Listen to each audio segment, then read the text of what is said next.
Hello viewers, আসসালামু আলাইকুম। আশা করি তোমরা সবাই অনেক ভালো আছো। আলহামদুলিল্লাহ আমি অনেক ভালো আছি। আজকে আমাদের শেয়ার করবো হলো গিয়ে ঘরে একদম সহজভাবে একটা আচার তৈরি করা আমের। আর এই আমগুলি হলো গিয়ে আমাদের বিল্ডিং এর পাশে যে দুটো আম গাছ বড় বড় আছে সেইখান থেকেই হলো গিয়ে আমগুলি পারছিল। যাই হোক, এখন হলো গিয়ে আমরা আমাদের রেসিপিতে ফিরে আসি। ফার্স্টে হলো গিয়ে আমরা আমগুলিকে ধুয়ে নিছি, এরপর এগুলিতে খোসাগুলি ছেড়ে নিছি আর কি।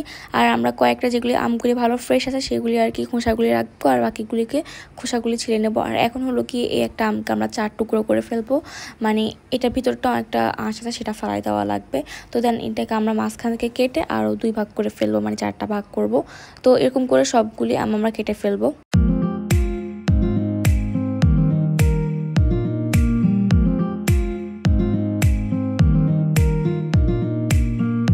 তো ভিউয়ার্স, এখন দেখতেই পাচ্ছ আমার আম্মু হলো গিয়ে এখানে একটা আমকে 4 টুকরো করে কেটে কেটে সবগুলি এরকম করে কেটে নিব আর কি।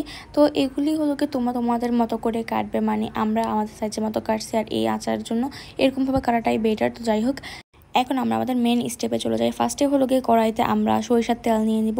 আচারের জন্য সরিষার তেলটাই ভালো হয়। তো এরপর হলো গিয়ে সরিষার তেলের মধ্যে আমরা এখানে কিছু রসুন কেটে রেখেছিলাম, মানে থেতো করে রেখেছিলাম, তো সেটাই দিয়ে দিব এরকম গরম করে। আর রসুনটাকে হলো গিয়ে আমরা ব্রাউন কালার করে ভেজে নেব।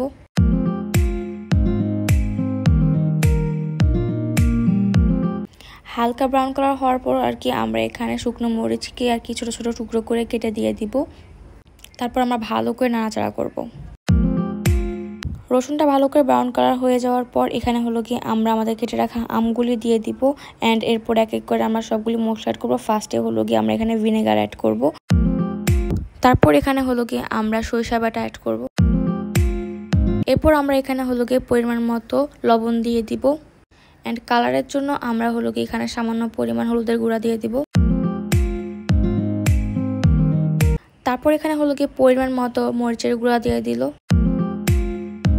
সব মশলা দেওয়া শেষ। এখন হলো গিয়ে এগুলি সবগুলিকে আমরা ভালো করে মিক্স করব একসাথে মশলাগুলির সাথে আর কি। তো দেখতেই পাচ্ছ, দেখতে কিন্তু অনেক সুন্দর লাগতেছিল।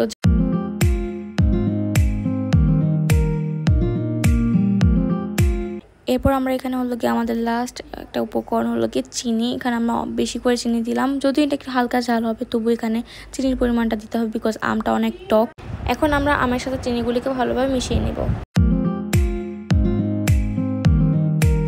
তো গাছ দেখতে পাচ্ছ এখানে হলো গিয়ে আমগুলি উপর দিয়ে হালকা হালকা সিদ্ধ হয়ে গেছে, এবং এখন হলো গিয়ে আমরা একটু হালকা গলিয়ে নিব এবং ব্রাউন কালার করে ফেলবো, প্রায় অনেকটা হয়েই যাবে।